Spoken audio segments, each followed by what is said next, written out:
Hello guys, कैसे आप लोग। चलिए, आज मैं आपके सामने जो प्रेजेंट करने वाला हूं, या कहें तो आज का जो एजेंडा है, एक नया टॉपिक है। और इस नए टॉपिक में हम प्रीवियस ईयर क्वेश्चंस को उठा रहे हैं। लेकिन इस प्रीवियस ईयर क्वेश्चन में जो टॉपिक है वो है बिल ऑफ एक्सचेंज। अगर आप लोगों ने देखा होगा तो बहुत सारे क्वेश्चंस उसके बारे में पूछे गए हैं और पूछे जाते हैं और पूछे जाएंगे। तो बहुत ही सुपर हिट क्वेश्चंस जो कि आपके आईटीआई और आईटीओ एग्जाम के लिए इंपॉर्टेंट है। तो चलिए हम स्टार्ट करते हैं। Bill of exchange based on previous year questions. तो सबसे पहले ये देखिए कि बिल ऑफ एक्सचेंज किसको कहते हैं, है ना। आपके माइंड में आता होगा कि बिल ऑफ एक्सचेंज क्या होता है।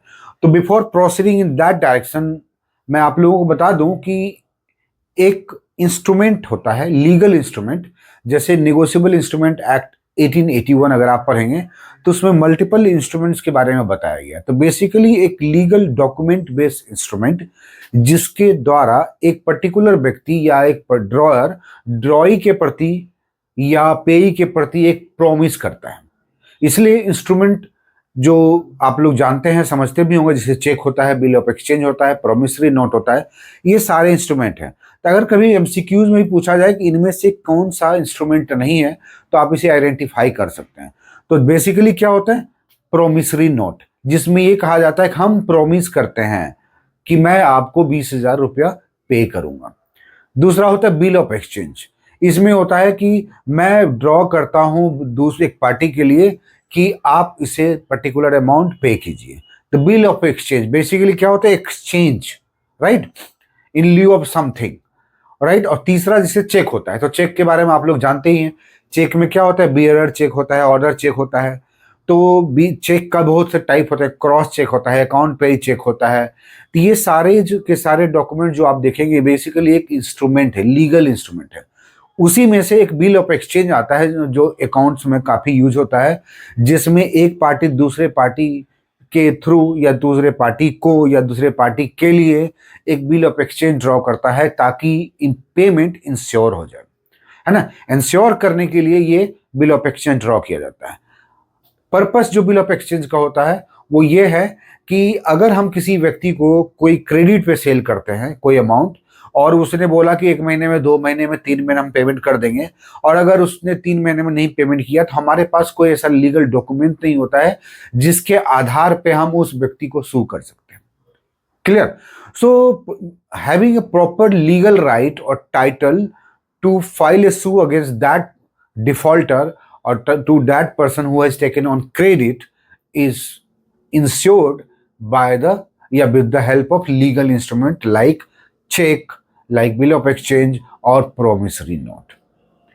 Clear. So promissory note, bill of exchange is nothing but a legal instrument to ensure the payment to a person. मतलब ये हुआ कि जो क्रेडिट में सेल होता है उसे, वो क्रेडिट का पैसा इंसॉल्वेंसी में ये सिंक ना हो जाए या बैड डेट ना हो जाए, उसे रोकने के लिए है, या उसे इंश्योर करने के लिए कि भाई सामने वाले पार्टी बैड डेट में ना चला जाए और सामने वाले पार्टी का पैसा डूब ना जाए, राइट।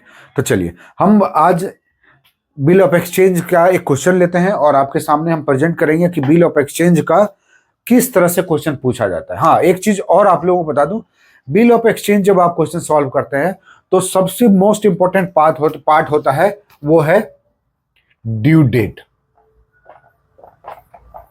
ध्यान रखिएगा, आपके एग्जाम के लिए मोस्ट इंपॉर्टेंट है और ये क्वेश्चन 100% मींस 100% आने वाला है। If you agree then tell me yes in the comment. आप लोगों ने अगर आईटीआई और आईटीओ एग्जाम देखेंगे, क्वेश्चन पेपर देखेंगे प्रीवियस ईयर का, तो क्वेश्चंस मिल जाएंगे आपको। तो सबसे पहले ड्यू डेट जो होता है, तो बिल ऑफ एक्सचेंज में जो ड्यू डेट दिया गया है वो बेसिकली 3 मंथ्स का है। 3 मंथ्स, मैक्सिमम 3 मंथ्स का टाइमिंग दिया गया है, और इसमें एक ग्रेस पीरियड होता है। ग्रेस टाइम होता है, वो होता है +3 डेज। क्लियर। ये ध्यान रखिएगा कि जो ड्यू डेट बनता है, जब भी कोई बिल ड्रॉ होता है तो उसका एक पर्टिकुलर डेट होता है, और उस डेट से लेके 3 मंथ +3 डेज को जोड़ दीजिएगा तो वो ड्यू डेट होता है। अगर एमसीक्यूज में ये क्वेश्चन पूछा जाता है कि कोई भी जो है 25/2/2026 को एक बिल ऑफ एक्सचेंज ड्रॉ किया गया, तो इसका ड्यू डेट क्या होगा? तो आप इसका कैलकुलेशन कर लीजिएगा, 3 मंथ्स प्लस 3 डेज। तो जैसे 25 फरवरी है तो 25 मार्च, एक महीना हो गया 25 फरवरी से मार्च, फिर अप्रैल, फिर मई, तो क्या हो गया 25 मई 2026, 3 महीना का पीरियड प्लस 3 डेज, मतलब क्या हुआ 28 मई 2026 will be the due date. Clear? So due date will be the date from the date when the bill of exchange has been drawn up to 3 months plus 3 days. तो कभी भी MCQs में अगर पूछा जाता है, एमसीक्यूज में ध्यान रखिएगा, और पूछा भी जा सकता है खास करके आईटीआई में, तो वहां पे एक पर्टिकुलर डेट दिया जाएगा। अगर आप लोगों को समझ में आ रहा होगा तो 01/2026 में एक बिल ऑफ एक्सचेंज जो है ड्रॉ किया गया, तो इसका ड्यू डेट बताइए। अगर आप लोग समझ गए हैं तो हमें बताइए ड्यू डेट। अगर ड्यू डेट आपको समझ में आ गया तो आप कमेंट में इसका आंसर जरूर बताइएगा।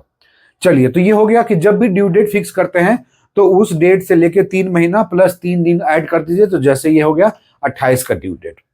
क्लियर? अब नेक्स्ट पॉइंट इसमें जो आता है वो होता है कि ड्यू डेट अगर कोई हॉलीडेज पड़ता है ना, कई बार आप लिमिटेशन ऑफ एक्ट जब पढ़ेंगे, लिमिटेशन एंड आर्बिट्रेशन एक्ट, तो वहां पे लिमिटेशन का इंपॉर्टेंस समझ में आएगा कि कैसे लिमिटेशन एक्ट जो है हर एक चीज का एक डेट फिक्स करता है। कई बार होता है ना कि किसी एडमिशन का ड्यू डेट मान लीजिए कि 31 को है, 31 मई है, 31 अप्रैल है, 31 मार्च है। अगर ये डेट कहीं दिख रहा है तो जिस दिन डेट ये फॉल कर रहा है, अगर वो कोई हॉलीडेज है तो इमीडिएटली नेक्स्ट डे उसका, वो नेक्स्ट वर्किंग डे को माना जाता है कि वो लास्ट डेट होगा। लेकिन कैन यू इमेजिन कि ये डिटरमाइन किसने किया, डिसाइड कैसे हुआ? ये होता है लिमिटेशन एंड आर्बिट्रेशन एक्ट के थ्रू। जब भी आप लिमिटेशन एक्ट पढ़ेंगे, या हमारा वीडियो भी एक लिमिटेशन पर अपलोडेड है, तो आप चाहे तो देख सकते हैं इसी चैनल पे, एको लॉ चैनल पे ही। तो लिमिटेशन एक्ट के थ्रू ये डिटरमाइन होता है कि कोई भी ड्यू डेट किसी हॉलीडेज में फॉल करता है तो कौन सा लास्ट डे होगा। फर्स्ट, सेकंड थिंग ये भी ध्यान रखिएगा, आप डिपार्टमेंट में हम लोग काम करते हैं तो कई बार जुडिशियल में होता है ना कि 30 डेज, 60 डेज, 120 डेज का पीरियड होता है। क्या चीज के लिए? फर्दर अपील फाइलिंग का। तो वो फर्दर अपील फाइलिंग का वो डेज जो है वो कहां से काउंट होगा? क्लियर? वो कहां से काउंट होता है और कैसे काउंट होता है, ये भी लिमिटेशन एक्ट के थ्रू आप देख सकते हैं। क्लियर? चलिए, अब हम ये देखते हैं। तो हॉलीडे, अगर कोई भी जो ड्यू डेट अगर कोई हॉलीडेज पे पड़ता है, अब हॉलीडेज जो होता है इसमें 3 हॉलीडेज हैं, नेशनल हॉलीडेज। ध्यान रखिए, नेशनल हॉलीडेज वो कौन सा है? 15 अगस्त, उसके बाद 26 जनवरी, और उसके बाद 2 अक्टूबर। ये 3 हॉलीडेज ऐसे होते हैं जिसमें अगर किसी का ड्यू डेट फॉल करता है, अगर किसी का, जैसे मान लीजिए कि 12 अप्रैल मई 12 मई 2026 है ना, तो 3 महीना जोड़ेंगे तो मई, जून, जुलाई, अगस्त, तो 12 अगस्त और प्लस 3 डेज करेंगे तो 15 अगस्त 2026 को फॉल करेगा। और 15 अगस्त हम लोग जानते हैं कि ये नेशनल हॉलीडे है ना, ये नेशनल हॉलीडे है। इसलिए ऐसे केस में जब भी कोई ड्यू डेट फॉल करता है 15, 26 और 2 अक्टूबर को, तो उसके लिए एक दिन प्लस हो जाता है, मतलब माइनस हो जाता है, मतलब एक दिन माइनस हो जाएगा। मतलब ये ड्यू डेट जो है वो 14/8/2026 को हो, मतलब ध्यान रखिएगा 14 अगस्त को ड्यू डेट हो जाएगा। 14 अगस्त ड्यू डेट, मतलब नेशनल हॉलीडेज पे अगर फॉल करता है तो 14 अगस्त हो जाएगा।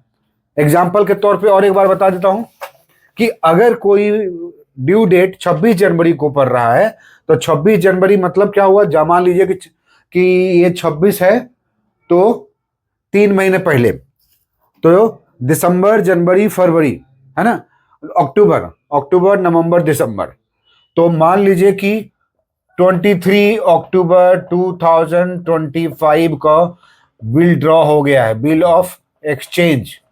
तो 3 महीना लीजिए, तो अक्टूबर से नवंबर, नवंबर दिसंबर, दिसंबर से जनवरी, तो जनवरी 23 एग्जैक्ट 3 मंथ होता है, प्लस 3 डेज, तो 26 जनवरी 2026 ड्यू डे फॉल कर रहा है।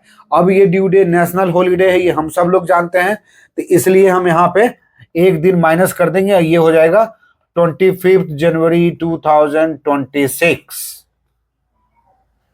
स्क्रीनशॉट लेना है तो ले सकते हैं, नहीं तो नोट कर लीजिएगा, ये कॉन्सेप्ट एमसीक्यूज के तौर पे पूछा जा सकता है।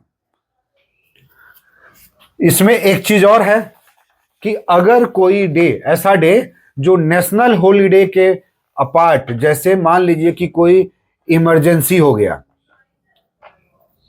गवर्नमेंट ने इमरजेंसी डिक्लेयर कर दिया कि हर हाल में कर्फ्यू लग गया है, कोई भी मूवमेंट नहीं कर सकता है, किसी भी तरह से नहीं जा सकता है आगे या बाहर नहीं निकल सकता है, ऐसे केस में अगर इमरजेंसी में कोई ड्यू डेट फॉल करता है तो उसमें +1 डे मिलेगा।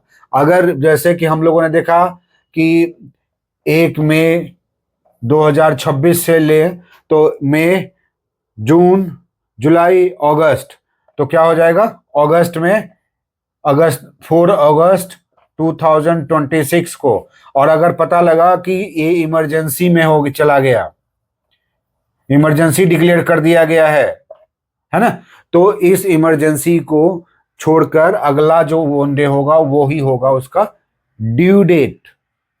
क्लियर?